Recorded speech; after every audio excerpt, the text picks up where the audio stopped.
একদিকে শান্ত পূর্বঘাট পর্বতমালা, অন্যদিকে বঙ্গোপসাগরের অবিরাম উচ্ছ্বাস।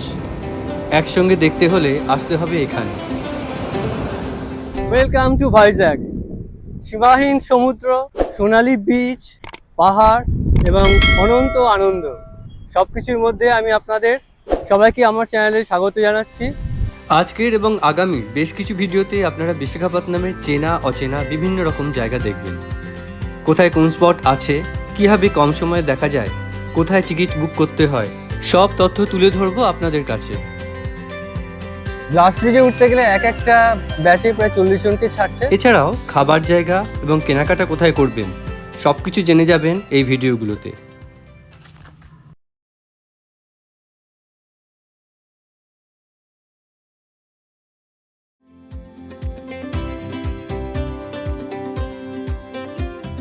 শহর থেকে মাত্র 12 কিলোমিটার দূরে কৈলাসগিরি পাহাড়ের মাথায় বাবা মহাদেব আর পার্বতীর অবস্থান।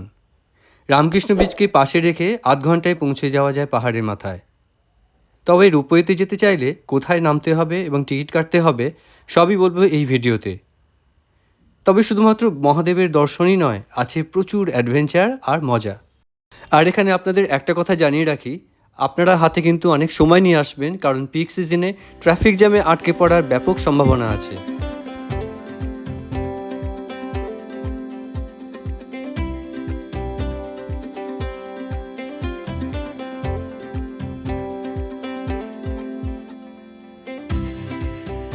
রোপওয়ে ছাড়াও কৈলাসগিরি আসতে চাইলে অটো বাদ দিয়ে আপনি বাস, মিনি বাস, 2 হুইলার বা 4 হুইলারে করেও আসতে পারেন।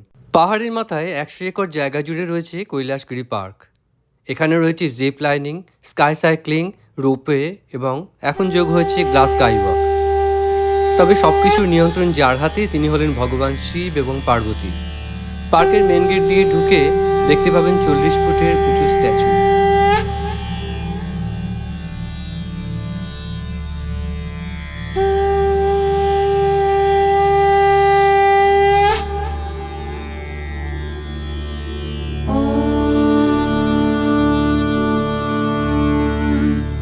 नमः शिवाय।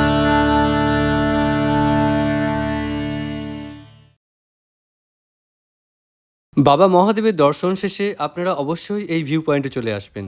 এখান থেকেই ভাইজ্যাগ শহরের অসাধারণ দৃশ্য চোখে পড়ে। তবে পাহাড় আর সমুদ্রকে একসঙ্গে দেখতে গেলে একটু অ্যাডভেঞ্চারে নামতেই হবে। তবে চলুন দেখি ভাইজ্যাগের কৈলাসগিরির নবতম আকর্ষণ গ্লাস ব্রিজে। বিশাখাপত্তনমের লোকাল সাইট সিইং করতে গেলে আপনাকে কৈলাসগিরিটা আগে দেখে নেওয়া ভালো, কারণ এখানে বেশ কিছু অ্যাক্টিভিটিস আছে যেগুলোর জন্য লাইন দিতে হয়, টিকিট কাটতে হয়। তো আমরা কৈলাসগিরিতে গ্লাস ব্রিজে এসেছি। এছাড়াও রোপওয়েতে আপনি যদি ওঠেন তাহলে সেখানেও লাইন দিতে হবে, তাই যত আগে আসবেন তত ভালো হবে। 9টা থেকে এটা খোলে। গ্লাস ব্রিজের জন্য বেশ লম্বা লাইন পড়ে। আপনাকে এই সামনে টিকিট কাউন্টার থেকে টিকিট কেটে এসে এই গ্লাস ব্রিজ দেখার লাইনে দাঁড়িয়ে পড়তে হবে। সামনে রয়েছে টিকিট কাউন্টার, যেখান থেকে 220 টাকা মাথা পিছু টিকিট কেটে আমরা লাইনে দাঁড়িয়ে পড়লাম। আর পাশে রয়েছে একটা রেস্টুরেন্ট। অনেকক্ষণই লাইনে দাঁড়াবার সম্ভাবনা রয়েছে, যার ফলে রেস্টুরেন্টে টুকটাক টিফিনও সেরে ফেলতে পারেন আপনারা। প্রায় ঘন্টা দুয়েক ওয়েট করার পর আমরা এখন গ্লাস ব্রিজে উঠতে চলেছি। গ্লাস ব্রিজে উঠতে গেলে এক একটা ব্যাচে প্রায় 40 জনকে ছাড়ছে, আর প্রত্যেক ব্যাচ বা প্রত্যেক গ্রুপকে 10 মিনিট টাইম দিচ্ছে উপরে থেকে দেখার জন্য।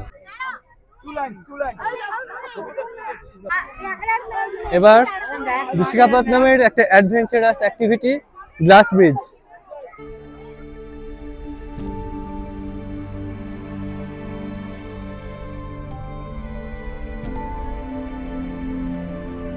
আমাদের গ্লাস ব্রিজের উপর দিয়ে হাঁটা শুরু হলো।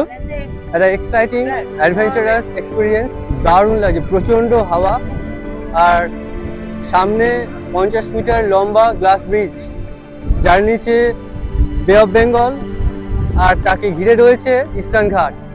ইস্টার্ন ঘাটস চলে যাচ্ছে ইন্ডিয়ান কোস্ট বরাবর। সবুজ পাহাড় আর সমুদ্র, অপূর্ব কম্বিনেশন।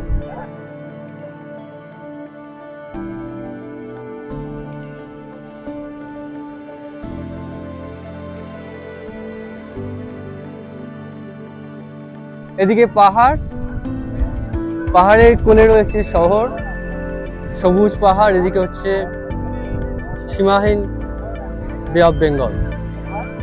এখানে পাবলিক অ্যাড্রেস সিস্টেমে কনস্ট্যান্ট একটা ইনস্ট্রাকশন দিচ্ছে, কোনো রানিং, কোনো জাম্পিং, কোনো এক্সাইটিং অ্যাক্টিভিটি এখানে চলবে না। খুব শান্তভাবে দেখে, ধীর স্থিরভাবে দেখে চলে যেতে হবে। নিচে পুরো পাহাড় আর জঙ্গল, দূরে দেখুন।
কৈলাসগিরি হিলস আপনি যদি ভিজিট করেন, ওকে নেমে যেতে, তার মধ্যে একটা ইন্টারেস্টিং অ্যাক্টিভিটি হচ্ছে রোপওয়ে।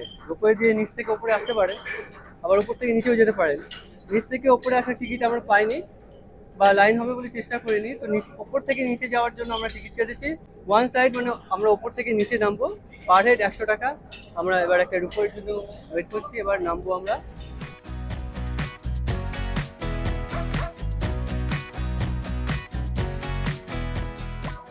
আমরা 7 জন আছি, আমাদের জন্য পুরো একটা রোপওয়ে বুক। রোপওয়ের টিকিট বুকিং এর সময় সকাল 11টা থেকে 12টা 40 এবং বেলা 2টো থেকে সন্ধ্যে 6টা 30 পর্যন্ত। আপ এবং ডাউনে বড়দের জন্য মাথাপিছু 200 টাকা এবং ছোটদের 100 টাকা। এটার এক্সপিরিয়েন্স খুব ভালো। এখনো পর্যন্ত মাত্র 1 মিনিট আমরা চড়েছি, কারণ এখানে কোনো জার্ক নেই। কোনো যারা একটু নার্ভ উইক বা যাদের হার্ট উইক, তাদেরও কোনো হাইট ফ্লাইট হওয়ার কোনো চান্স নেই, কারণ এখানে খুব স্লোলি, খুব আস্তে আস্তে সুন্দরভাবে যাচ্ছে। প্রায় নেমে এসেছি, খুবই কম ডিস্টেন্স। অভিজ্ঞতা হলো, এবার নামবো আমরা।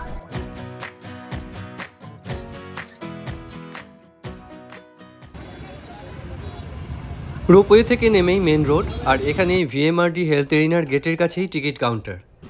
সঙ্গে গাড়ি বুক করা না থাকলে এখান থেকেই আপনি বাস বা অটো পেয়ে যাবেন। লাঞ্চ সারতে হলে আপনারা কাছাকাছি বেশ কিছু রেস্টুরেন্ট পেয়ে যাবেন, তবে আমরা বেছে নিয়েছিলাম হাউস অফ পাঞ্জাব। এখানকার খাবারের কোয়ালিটি যেমন ভালো, অ্যাম্বিয়েন্সটাও তেমন ভালো, দামও রিজনেবল। লাঞ্চ সেরে আমরা চলে এলাম অভয়া অঞ্জনা স্বামী স্ট্যাচুর কাছে। কোলাহল আর ভিড় থেকে দূরে এই জায়গাটা খুব শান্ত আর নিরিবিলি। নাম সীতাম্মা ধারা। পাহাড়ের মাঝখানে নিস্তব্ধ পরিবেশ। 108 ফুট উঁচু বীর হনুমানের এই মূর্তির সামনে কিছুটা সময় চুপ করে বসে থাকতে মন অবশ্যই চাইবে। এবার আর দূরে কোথাও না গিয়ে চলে এলাম আমরা রামকৃষ্ণ বিচের ধারে। এখানে TU-142 এয়ারক্রাফট মিউজিয়াম আর কুরুসুরা সাবমেরিন মিউজিয়াম দেখতে প্রচুর লোকের ভিড় জমে, তাই আমরাও চলে এলাম টিকিট কাটার জন্য। প্রতিদিন বেলা 2টো থেকে রাত 8:30 অবধি খোলা থাকে, আর রবিবার শুধু খোলে সকাল 10টায়। আর সময় থাকলে সি হ্যারিয়ার এয়ারক্রাফট মিউজিয়ামটাও আপনারা দেখে নিতে পারেন।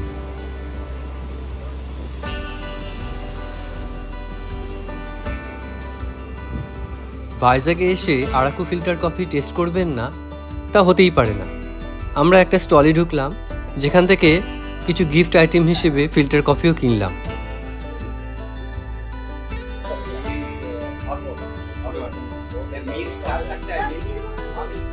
এছাড়াও এখানে আপনি অনেক গিফট আইটেম পেয়ে যাবেন বন্ধু বান্ধব পরিবারকে গিফট করার জন্য। তবে শপিংয়ের এখানেই কিন্তু শেষ নয়। রামকৃষ্ণ বিচের ধারে সাবমেরিন মিউজিয়ামের কাছেই রয়েছে ক্রাফট বাজার। এখানে আপনি বিভিন্ন রকমের জিনিস পেয়ে যাবেন খুব ন্যায্য দামে।